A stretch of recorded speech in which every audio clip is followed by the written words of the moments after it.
नमस्ते दोस्तों, मैं अंकुर आर्य आप सबका स्वागत करता हूं आपके अपने YouTube चैनल सत्य सनातन में। आज जो हमारे सामने विषय है वो एक विषय ना होकर के एक समस्या है। एक बहुत बड़ी समस्या है जो हमारे पूरे सामाजिक ताने बाने को, पूरे परिवार को तोड़ते तोड़ते हमारे पूरे देश को तोड़ने पर आमादा है क्या? अर्थ का अनर्थ करना बहुत ही आसान है और वामपंथियों की ये सबसे बड़ी चाल है कि हमारे समाज को बांटो और राज करो। और वो बांटना कैसे है? बांट दीजिए उनको जातियों में, बांट दीजिए उनको धर्मों में, बांट दीजिए उनको ऊंच और नीच में। और बांटना भी वो सामाजिक परिवेश पर नहीं कि यदि किसी व्यक्ति विशेष ने किसी दूसरे व्यक्ति विशेष के साथ में यदि कहीं पर कोई ऊंच नीच कर दी, यदि वो केवल उसको टारगेट करते तो पूरी गलती एक व्यक्ति की आ जाती। लेकिन यहाँ पर उन्होंने क्या किया? उन्होंने कहा कि इनकी जो धार्मिक पुस्तकें हैं प्रॉब्लम वहीं से है और हमारे समाज का अभिन्न हिस्सा, जिसको हम आज की तारीख में, आज की संवैधानिक भाषा में एससी और एसटी के नाम से जानते हैं, उनको तोड़ने का सबसे बड़ा कार्य किया। यदि वो व्यक्ति उसको पढ़ ले तो शायद समझ जाए, लेकिन उसको पढ़ने लिखने की फुर्सत ही कहाँ दी जाती है। तुरंत ही काडर में जमा कर लिया जाता है, सुबह से लेकर शाम तक नारे लगवाए जाते हैं, लाल हरे पीले झंडे उठवाए जाते हैं और साथ ही साथ उनका शोषण शुरू हो जाता है अलग अलग आक्रांताओं के द्वारा। वो आक्रांता जो सैकड़ों वर्षों से इस भारतवर्ष को तोड़कर इसको दारुल इस्लाम बनाने की साजिश लगातार रच रहे हैं। ब्राह्मणोऽस्य मुखमासीत् बाहुः राजन्यकृतः उरु तदस्य यद्वैश्यः पदभ्याम शूद्रो अजायत। दरअसल दोस्तों, एक मंत्र है ऋग्वेद का 10वें मंडल का 90वें सूक्त का 12वां मंत्र, और इस अकेले मंत्र को बता करके जो आंधी तूफान मचाया हुआ है आज की तारीख में, और फिर अभद्र टिप्पणियां, क्या ब्रह्मा के मुख से ही पीरियड्स होते थे? क्या उसके हाथ से पीरियड्स होते थे? ये चल क्या रहा है? जिसका यहाँ पर ब्रह्म स्वरूप बताया गया है, ये वही वेद हैं जिनको अपनी बैसाखियां लगाकर कुरान को ऊपर उठाने का रास्ता तुम लोग खोज रहे हो। और उसी पर ब्रह्म परमेश्वर के ऊपर इस प्रकार के आक्षेप, और इस पर आक्षेप लगाकर क्या तुम अल्लाह की इबादत कर लोगे? क्या तुम अल्लाह की स्थापना कर लोगे? जो कि स्वयं में एक कल्पना है, जो स्वयं में असिद्ध है। दोस्तों, इस मंत्र की यदि मैं व्याख्या करने पर आऊं तो आज तक जितने लोगों ने इस मंत्र को या वेद को गालियां दी होंगी, उनके डूब मरने के दिन आ जाएंगे।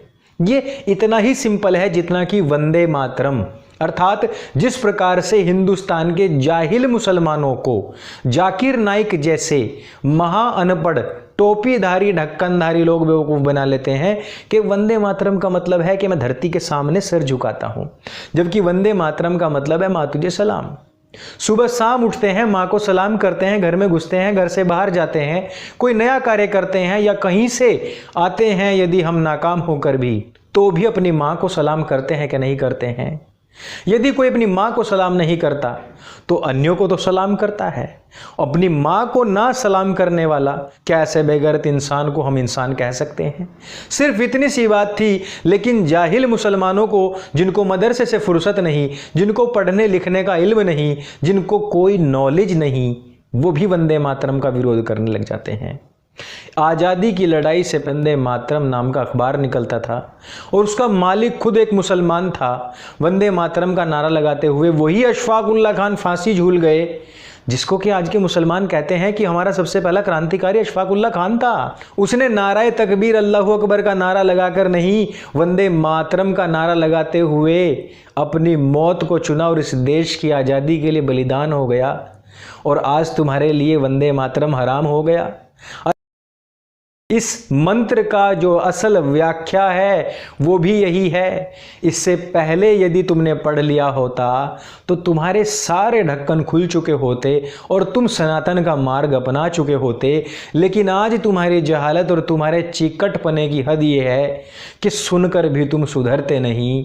तुम्हारा तो केवल वो काल्पनिक अल्लाह ही भला कर सकता है जो कुन फया कुन करता है, और कभी 6 दिन में तो कभी 8 दिन में धरती और आसमान को सबसे पहले बना डालता है और उससे पहले वो खुद पानी के ऊपर तैर रहा होता है। आइए दोस्तों इसकी थोड़ी सी व्याख्या कर लेते हैं। अत्रि स्मृति यदि हम पढ़ें तो उसमें 141वां श्लोक क्या कहता है? जन्मना जायते शूद्रः संस्कारात् भवेत द्विजः वेद पाठात् भवेत विप्रः ब्रह्मा जनातीति ब्राह्मणः। अर्थात कि जन्म से सभी लोग शूद्र होते हैं, सभी लोग संस्कार जब प्राप्त करते हैं तो वहां से द्विज यानी कि उसका दूसरा जन्म होता है, और जब वो वेद आदि पढ़ लेता है तब वो विप्र बनता है, और ब्रह्म का ज्ञान प्राप्त करने के बाद में ही वो ब्राह्मण बनता है। इसी विषय में मनुस्मृति भी कहती है यदि कोई अब स्वयं को ब्राह्मण कहता है और उसको ब्रह्म का ज्ञान नहीं है तो पानी देना तो छोड़ो, उसके साथ बात भी नहीं करना चाहिए, अर्थात उसको उठना बैठना भी नहीं देना चाहिए, उसके लिए दरवाजे बंद कर लेने चाहिए। ये वही मनु महाराज कह रहे हैं जो कि मनुवादिता के दंश से आज भी प्रताड़ित हैं। यदि हम बात करेंगे ऋग्वेद के इस मंत्र की कि यह मंत्र यहां पर आया क्यों है, इसकी क्या व्याख्या चल रही है, तो ये जो सूक्त है इसको कहते हैं पुरुष सूक्त। पुरुष कहा गया है पुरुष और प्रकृति, अर्थात दो चीजें हैं जो अजर अमर अविनाशी हैं और जिनसे मिलकर के ये संपूर्ण ब्रह्मांड बना है। अब पुरुष में दो चीजें आती हैं, परमात्मा और आत्मा। पुरुष सूक्त में पुरुष अर्थात आत्मा और परमात्मा का संबंध बताया गया है, साथ ही साथ प्रकृति को भी समझाया गया है और यथा पिंडे तथा ब्रह्मांडे के हिसाब से बताया है। यानी कि जिस प्रकार से तुम्हारी ये फुल बॉडी एक सिस्टमैटिक ढंग से बनी है, यानी कि तुम्हारी आंखें क्यों आगे लगी हैं, फिर नाक है, फिर मुख है, वो एक सिस्टम है। यदि तुम कोई भी चीज लेते हो, खरीदते हो या खाते हो, पहले उसको आंखों से दूर से देख लोगे कि वो अच्छी लग रही है, नहीं लग रही है, गंदगी है या साफ है। फिर उसको पास लाओगे तो उसको सूंघ भी लोगे, और फिर भोजन करना है तो यहीं कहीं उसको खा भी लोगे खुशबू लेते हुए। फर्ज करो कि तुम्हारा मुख पीछे होता, कान यहां होते और ये नाक कहीं और ही होता, तो पहले रोटी का टुकड़ा उठाया करते, फिर आंखों को दिखाने ले जाते, फिर नीचे सूंघाने ले जाते और फिर उसको मुंह में डालते। तो यानी कि जिस प्रकार से तुम्हारे पूरा शरीर सिस्टमैटिक ढंग से हमने बनाया है, ऐसा ईश्वर की वाणी, उसी प्रकार से संपूर्ण अखिल ब्रह्मांड है वो भी पूरी तरीके से सिस्टमैटिक ढंग से है। यदि हम इसका पहला ही मंत्र पढ़ेंगे दोस्तों तो हमको पता लग जाएगा। सहस्र शीर्षा पुरुषः, अर्थात जितने संसार भर में हमको प्रत्यक्ष सिर दिखाई देते हैं वो सब के सब सिर जो हैं वो परमपिता परमेश्वर के हैं, इस प्रकार से उसको जानो। आगे कहा है सहस्राक्षः सहस्रपातः, अर्थात सहस्र अक्ष यानी कि इतनी ही उसकी आंखें हैं, उतने ही उसके पैर हैं। आगे कहा है स भूमिम विश्वतो वृत्वा अत्यतिष्ठत दशांगुलम, अर्थात ये जो परमपिता परमेश्वर है वो सर्वत्र है, वो हर एक के अंदर और हर एक के बाहर भी है। अब यदि हम 11वें मंत्र में चले मित्रों तो आप अपनी स्क्रीन पर पढ़ सकते हैं यत् पुरुषम व्यददुहु कतिधा व्यकल्पयन मुखम किमस्य कौ बाहु का उरु पादा उच्येते, अर्थात एक प्रश्न उठता है कि वो जो सामाजिक पुरुष है, इस समाज की जो संरचना है, यदि हम उसको मनुष्य में पुरुष में ढाल करके देखें तो वो कैसी होगी।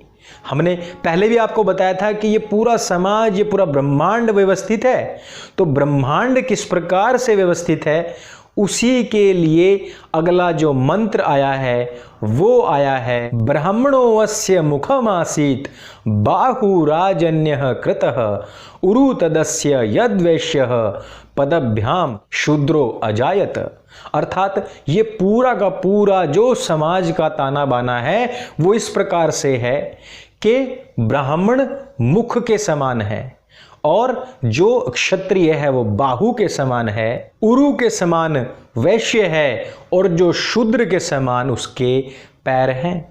अब शूद्र का जो वर्णन किया गया है उसको सीधे दलितों से जोड़कर वेदों और मनुस्मृति आदि को दलित विरोधी बना दिया गया है। और इसमें कहीं ना कहीं हिंदू समाज के उन अनपढ़ पंडों की भी गलती है जिन्होंने अर्थ का अनर्थ किया है, लेकिन उन्होंने तो अर्थ का अनर्थ नहीं किया जितना कि आज की तारीख में जो विधर्मी हैं उसका लाभ उठा रहे हैं। आज के समाज में चाहे कहीं पर भी छूत अछूत का भाव ना हो, लेकिन यदि ऐसा कोई मंत्र या ऐसा श्लोक लोगों को दिखा दिया जाए तो वो वाकई में ही इस पूरी परंपरा और वैदिक सनातन सभ्यता से नफरत करने लग जाएंगे, जो कि इसमें नहीं है, जो कि ईश्वर का आदेश भी नहीं है। यदि आप इसको प्रैक्टिकली देख करके चलें तो यदि हमारे पैर में कोई कांटा चुभ जाए तो सबसे पहले उसका संकेत ब्राह्मण को पहुंचता है, उसके बाद में क्षत्रिय जाता है और उसको निकालता है, और उसके बाद में भी वैश्य, जिसको उरु भी कहा गया है और जिसको उदर भी कहा गया है, जब हम मेडिसिन लेते हैं तो वह हमारे उदर में ही जाती है और वहीं से वो फिर उस घाव को ठीक करती है जो हम एंटीबायोटिक्स लेते हैं। तो इस प्रकार से यदि शूद्र को जरा सी भी कोई चोट पहुंचे तो बाकी तीनों कभी आराम से नहीं बैठ सकते। लेकिन यदि यही आज की तारीख में समाज में घटना शुरू हो जाए, यदि ये रियल हो जाए, तो ये समाज पूरी तरीके से एक मुश्त हो सकता है जिसको तोड़ने के लिए चाहे कोई कितनी भी कोशिश क्यों ना कर ले वो नहीं टूट सकता है। मैं कई बार इस बात को कहता हूं कि हमारी पूर्व गई जनरेशन्स भले ही कुछ ना कर पाई हो, लेकिन आज की जो जनरेशन है वो अपनी आंखों देखे इस समाज को टूटने ना दे, क्योंकि ये जो हमारे वेद हैं दोस्तों, ये कहीं से लेके कहीं तक हमको टूटने का आदेश भी नहीं करते, ना तोड़ने की बात करते हैं। वो कहते हैं कि समाज का ताना बाना देखो कि कितना अच्छा बनाया हुआ है, ये इसी प्रकार से जरूरी है जिस प्रकार से शरीर का सब एक अंग जरूरी होता है। और शूद्र कोई जाति नहीं बल्कि एक वर्ग है, वो वर्ग जो तुम्हारे कैटेगरीज आई हैं ABCD कैटेगरीज, जिसमें तुम जॉब लेते हो, D कैटेगरी वाला हमेशा सेवक ही बनता है। यदि उसकी पढ़ाई ही 5th या 8th है तो उसको IAS नहीं बना सकते, और जो IAS है उसकी काबिलियत ही क्योंकि वहाँ बैठने की है, कलम चलाने की है, तो उसके हाथ में हम झाड़ू या फावड़ा देकर उसको खलासी नहीं बना सकते। केवल वो व्यवस्था है, जन्मना सभी शूद्र होते हैं, केवल अपने आप को अपलिफ्ट करना होता है। अपलिफ्टमेंट के बारे में बताता है वेद। और इस तरह प्रत्येक व्यक्ति के भीतर प्रत्येक चारों ही वर्ण होते हैं।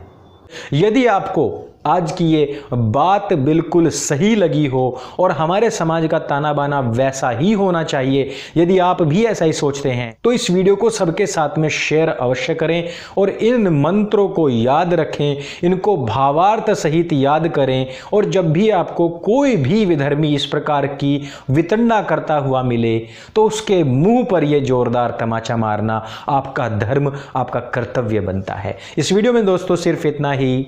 मेरे संग बोलिए सत्य सनातन वैदिक धर्म की जय। जय हिंद, वंदे मातरम।